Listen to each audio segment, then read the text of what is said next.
ರಾಜೇಂದ್ರಣ್ಣ, ನಿಮ್ಗೆ head constable ಆಗಿ promotion ಬಂದಿದೆ. ಹೌದಣ್ಣ, ನಿಮ್ಗೆ ತುಂಬಾ ಥ್ಯಾಂಕ್ಸ್ ಕಣ. Sir good morning sir. ತಗೋ ಈ ಪೇಪರ್ನ ಹರಿದಾಕು. ಸರ್ ನನ್ ಪ್ರಮೋಷನ್ ಬಂತು ಅಂತ ರಮೇಶ್ ಹೇಳ್ದ. ಎಲ್ಲಿ ಸರ್ ಆರ್ಡ್ರು? ಅದೇ ತಾನೇ ನೀನ್ ಇವಾಗ ಹರಿದಾಕಿದ್ದು. ಏನು ಪ್ರಮೋಷನ್ ತಗೊಂಡು ಏನ್ ಕಿತ್ತಾಕ್ತೀಯಾ? ಬೇರೆ ಆಫೀಸರ್ ಹತ್ರ ಗಾಡಿ ಓಡಿಸ್ತೀಯಾ, ತಿಂಗಳಿಗೆ 2,000 ಜಾಸ್ತಿ ಸಿಗ್ಬಹುದು ಅಷ್ಟೇ ತಾನೇ. ನಾನೇ ತಿಂಗಳು ಡಬಲ್ ಕೊಡ್ತಿದ್ದೀನಿ ತಾನೇ. ಅದೇ ಗೇರ್ನ ಇಲ್ಲಿ ಹಾಕೋ, ಮೊದಲು ಜಿಪ್ ಹಾಕೋ. ನಿನ್ನಂತವನ್ನ ಹುಡ್ದಾಗ್ಲೇ ವಿಷಾಕ್ ಸಾಯಿಸ್ಬೇಕಾಗಿತ್ತು. ಏನೋ ನೋಡ್ತಾ ಇದೀಯಾ? ಏನೂ ಇಲ್ಲ ಸರ್. ಹೋಗಿ ಆ ಇನ್ಸ್ಪೆಕ್ಟರ್ನ ಬೇಬಿ ಹತ್ರ ಕಳ್ಸು. ನಮಸ್ಕಾರ ಬೇಬಿ. ಸೀಸ್ ಮಾಡಿರೋ ಗಾಡಿಗಳು 2 ಕಾರು 5 ಬೈಕು ಎಲ್ಲ ಕಂಡೀಷನ್ ಅಲ್ಲಿ ಇದೆಯಾ? ಪಕ್ಕ ಕಂಡೀಷನ್ ಬೇಬಿ. ಲೇ, ಎಲ್ಲ ತಗೊಂಡೋಗಿ ಬೆಚ್ಚಿ ಡಿಸ್ಪೋಸ್ ಮಾಡ್ಬಿಡ. ಯಾವ್ದು ಸ್ಪಾಟ್ ಅಲ್ಲಿ ಇರಬಾರ್ದು, ಅರ್ಥ ಆಯ್ತಾ? AC ಪೇಮೆಂಟ್ ಕಟ್ತಾರೆ ಬೇಬಿ. ಲೇ, AC ದುಡ್ಡು ಒಂದ್ ಸಾಯ್ತಾ ಇದ್ದಾನೆ, ಕೊಟ್ಟು ಕಳ್ಸ್ಬಿಡ. ಬಾಬಾ ಡ್ಯಾಡಿ, ಪಾರ್ಟಿನ ಮಟಾಶ್ ಮಾಡ್ಬಿಟ್ಟೆ ಡ್ಯಾಡಿ. ಸೂಪರ್ ಕಣ. ಕೌನ್ಸಿಲರ್ಗೆ ಬಾಡಿ ತೋರಿಸಿ 10 ಲಕ್ಷ ರೂಪಾಯಿ ದುಡ್ಡು ಇಸ್ಕೊ ಬಂದ್ಬಿಡು. ನಾನು ಹೇಳಿದೆ ತಾನೆ. ಅಕ್ಕ, ನಿಮ್ಮ ಹೆಸರೇನಕ್ಕ? ಆನಂದಿ. ನಿಮ್ಮ ಹೆಸರು? ವಿಜಯ್ ಕುಮಾರ್. ನಮ್ಮ ವಿಜಯ. ಲೇ ಅದನ್ನ ಗೆಸ್ಟ್ಗೆ ಅಂತ ಇಟ್ಟಿರೋದು. ಗೆಸ್ಟ್ ಅವ್ರು ಇವತ್ತು ಬಂದಿರೋದು. ನಾನು ಎಷ್ಟು ವರ್ಷದಿಂದ ಇಲ್ಲಿದ್ದೀನಿ. ಸರಿ ಆಯ್ತು, ನಿಮ್ದಾದ್ಮೇಲೆನೆ ಅವ್ರಿಗೆ ಕೊಡ್ತೀನಿ.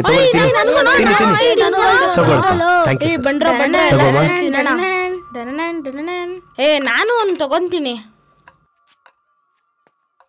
ಏನ್ ಅಂಕಲ್, ಎಲ್ಲ ಕೆಲಸ ನೀವೇ ಮಾಡ್ತೀರಾ? ಆಂಟಿ ಏನು ಮಾಡಲ್ವಾ? ಆಂಟಿನಾ?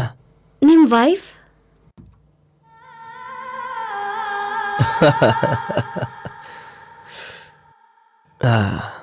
ಅಮ್ಮ, ನಮ್ಮ ದೇಶದಲ್ಲಿ ಬೇರೆ ಊರಿನ ಹುಡುಗಿನ ಲವ್ ಮಾಡಿದ್ರೇನೆ ಒಪ್ಪಲ್ಲ. ನಾನು ಬೇರೆ ದೇಶದವಳನ್ನ ಲವ್ ಮಾಡಿದ್ದೆ. ಅವಳು ಪಾಕಿಸ್ತಾನದ ಹುಡುಗಿ, ನಾನು ಇಂಡಿಯನ್.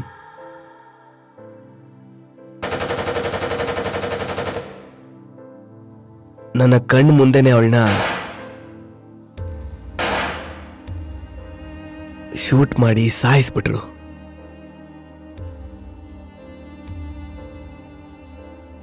Bloody rascals. ಅವ್ರನ್ನ ಹೆಂಗಂಕಲ್ ಸುಮ್ಮನೆ ಬಿಟ್ರಿ? ಬಿಟ್ಬಿಡ್ತೀನಾ? ಅಟ್ಟಾಡ್ಸಿ ಹೊಡೆದಿದ್ದೀನಿ. ನಂಗೊಂದು ತಗೋಬಂದ್ರು.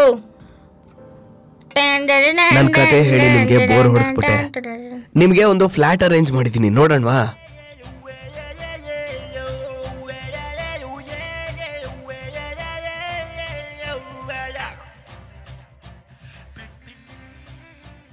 ಏನ್ ವಿಜಯ್ ಕುಮಾರ್ ಅಂಕಲ್, ಫ್ಲಾಟ್ ಹೇಗಿದೆ? ಸೂಪರ್ ಆಗಿದೆ. ಎಷ್ಟು ಕಷ್ಟಪಟ್ಟು ಇಲ್ಲಿರೋರ್ನ ಖಾಲಿ ಮಾಡಿಸ್ದೆ ಗೊತ್ತಾ? ಸ್ವಾಮಿ, ಬರೀ ಸುಳ್ಳು ಹೇಳ್ತಾ ಇದೀಯಾ? ನಾವು ತಾನೇ ಮನೆ ಖಾಲಿ ಮಾಡಿಸಿದ್ದು. ಏನಪ್ಪ, ಮನೇಲಿ ಒಂದ್ ಸೈನ್ಯನೇ ಇದೆ. ಕೋತಿ. ನನಗೆ ಕೋತಿ ಅಂತ್ಯಾ? ನಾನ್ ಕೋತಿ ಆದ್ರೆ ನೀನು ಕೋತಿ. ನಾವಿಬ್ರು ಕೋತಿಗಳೇ ಕಣೋ.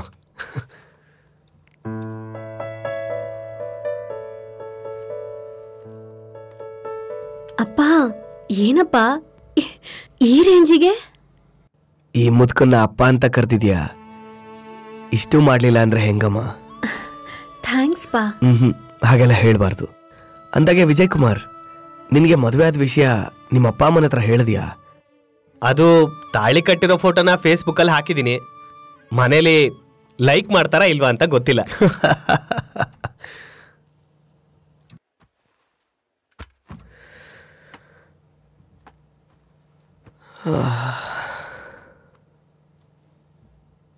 ಏನೇ ಕೊಬ್ಬರಿ ಮಿಠಾಯಿ, ಆ ಮದುವೆ ಏನಾದ್ರೂ ಆಗೋಗಿದ್ದಿದ್ರೆ ಏನ್ ಮಾಡಿರ್ತಿದ್ದೆ? ಏನ್ ಮಾಡ್ತಿದ್ದೆ? ತಾಳಿ ಕಟ್ಟಿಸ್ಕೊಂಡೆ ಅಂತ ಕೊನೆ ತನಕ ಅವನ ಜೊತೆನೆ ಇರ್ತಾ ಇದ್ದೆ. ಅಯ್ಯೋ ಪೋರ್ಕಿ. ಏನ್ ಪೋರ್ಕಿ, ನೀನೆಂದ ಬಾಗ್ತಿದ್ದೆ? ಇನ್ನೇನ್ ಮಾಡ್ತಿದ್ದೆ? ಕಾವೇರಿ ನದಿ ಮೆಟ್ಟೂರ್ ಡ್ಯಾಮ್ ಅಲ್ಲಿ ಹೆಣವಾಗಿ ಸಿಕ್ಕಿರ್ತಿದ್ದೆ.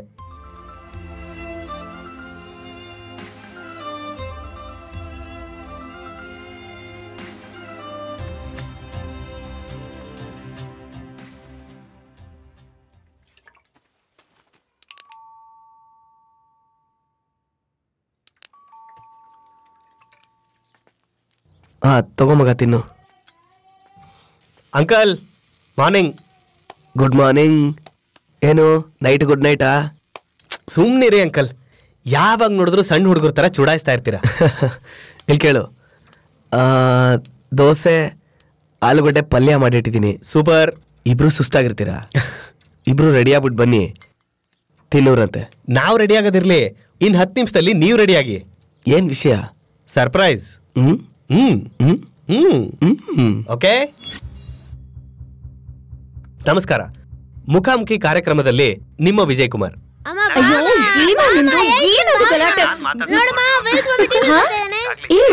ಮೇಲ್ ಕೂತ್ಕೋ.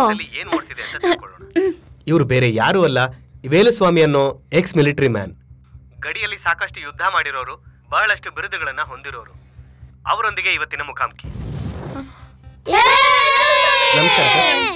ನಮಸ್ಕಾರನಪ್ಪ. ಸರ್, ನಿಮ್ಗೆ ಈ ವಯಸ್ಸಲ್ಲಿ ಹೇಗೆ ಸರ್ ಈ ತರ ಕೋಪ ಬಂದಿದ್ದು? ಕೋಪಕ್ಕೂ ವಯಸ್ಸಿಗೂ ಸಂಬಂಧ ಇಲ್ಲಪ್ಪ, ಅದು ಮನಸ್ಸಿಗೆ ಸಂಬಂಧಪಟ್ಟಿದ್ದು. ಅದನ್ನ ಮೊದ್ಲು ಅರ್ಥ ಮಾಡ್ಕೋಬೇಕು. ಅಯ್ಯೋ, ನಮ್ಮ ಮಿಲ್ಟ್ರಿ ಇದು. ಕೋಟು ಬೂಟು ಹಾಕೊಂಡು ಏನ್ ಮಿಂಚ್ತಾ ಇದ್ದಾನೆ, ಸೂಪರ್ ಇದಾನಲ್ಲ. ನಿಮ್ ಕೋಪ ನ್ಯಾಯವಾದ್ದೆ, ಆದ್ರೆ ಎದುರಿಗಿದ್ದ ರೌಡಿಗಳ ಕೈಲಿ ವೆಪನ್ಸ್ ಬೇರೆ ಇತ್ತು. ನಿಮ್ ಪ್ರಾಣದ ಬಗ್ಗೆ ಭಯ ಆಗ್ಲಿಲ್ವಾ? ಕೋಪ ಮಾಡ್ಕೊಳ್ಳೋ ಹಾಗಿದ್ರೆ ಪ್ರಾಣಕ್ಕೆ ಹೆದರ್ಕೋಬಾರ್ದು, ಪ್ರಾಣಕ್ಕೆ ಹೆದರ್ಕೊಳ್ಳೋ ಹಾಗಿದ್ರೆ ಕೋಪನೇ ಮಾಡ್ಕೋಬಾರ್ದು. ಆ ಬಸ್ಸಲ್ಲಿ ಅಷ್ಟೊಂದು ಜನ ಇದ್ರು, ಆದ್ರೆ ನಿಮಗ್ ಮಾತ್ರ ಯಾಕೆ ವಿಶೇಷವಾದ ಕಾಳಜಿ? ತಪ್ಪು ನಡೆದಾಗ ಕೋಪ ಬರ್ಲಿಲ್ಲ ಅಂದ್ರೆ ಅದೇ ದೊಡ್ಡ ತಪ್ಪು ಅಂತ ಚೇಗುವೆರ ಹೇಳಿದಾನೆ. ಹಾಗಾದ್ರೆ ನಿಮ್ಮನ್ನ ನೀವು ಚೇಗುವೆರ ತರ ದೊಡ್ಡ ಕ್ರಾಂತಿಕಾರಿ ಅಂತ ಹೇಳ್ಕೊತಿದ್ರಾ? ಅಯ್ಯಯ್ಯೋ, ಇದನ್ನೆಲ್ಲ ಕ್ರಾಂತಿ ಅಂದ್ರೆ ನಿಜವಾದ ಕ್ರಾಂತಿಕಾರರಿಗೆ ಏನಂತ ಹೆಸರು ಕೊಡ್ತೀರಾ? ಸರ್, ನೀವು ರಾನ್ ಅಲ್ಲಿ ಕೂಡ ಕೆಲಸ ಮಾಡಿದೀರಾ. ನಮ್ಮ ನಾಡಿನ ಬಗ್ಗೆ ಏನನ್ಸುತ್ತೆ ನಿಮ್ಗೆ? ಏನು ಅಂತ ಹೇಳೋದಪ್ಪ, ಬಾರ್ಡ್ರಲ್ಲಿರೋ ಸೋಲ್ಜರ್ಸ್ ಎಲ್ಲಾರು ದೇಶಕ್ಕೋಸ್ಕರ ಪ್ರಾಣ ಕೊಡ್ತಾ ಇದ್ದಾರೆ. ಇಲ್ಲಿ ಒಳಗಡೆ ಏನ್ ನಡೀತಿದೆ ಅಂದ್ರೆ ದೇಶನೇ ಭ್ರಷ್ಟಾಚಾರದಿಂದ ಹತ್ಕೊಂಡು ಉರಿತಾ ಇದೆ. ಅಸಹ್ಯ ಆಗತ್ತಪ್ಪ. ನಮ್ ವೀಕ್ಷಕರಿಗೆ ಏನ್ ಹೇಳ್ತೀರಾ ನೀವು? ನೋಡಪ್ಪ, ನನಗೆ ಡಾಕ್ಟರ್ ಅಬ್ದುಲ್ ಕಲಾಂ ಅಂದ್ರೆ ತುಂಬಾ ಇಷ್ಟ. ಅವ್ರು ಹೇಳ್ದಾಗೆ ನಾವು ಇರೋಣ, ನಡ್ಕೊಳ್ಳೋಣ, ಬೆಳೆಯೋಣ, ಬಾಳೋಣ, ನಮ್ಮ ದೇಶದ ಪ್ರಜೆಗಳೆಲ್ಲ ಒಗ್ಗಟ್ಟಾಗಿ ಬಾಳ್ಬೇಕು, ಜಯಿಸ್ಬೇಕು. ನಮ್ಮ ಕಲಾಂ ಕಂಡಂತಹ ಕನಸನ್ನ ನಮ್ಮ ಯೋಜನತೆ ಪೂರ್ತಿ ಮಾಡ್ತಾರೆ ಅಂತ ನಾನು ಕನಸು ಕಾಣ್ತಿದ್ದೀನಿ. Super message. ಅದೇನ್ ಮಸಾಜೋ ನಂಗೆ ಅಂತ ಅರ್ಥ ಆಗ್ಲಿಲ್ಲ.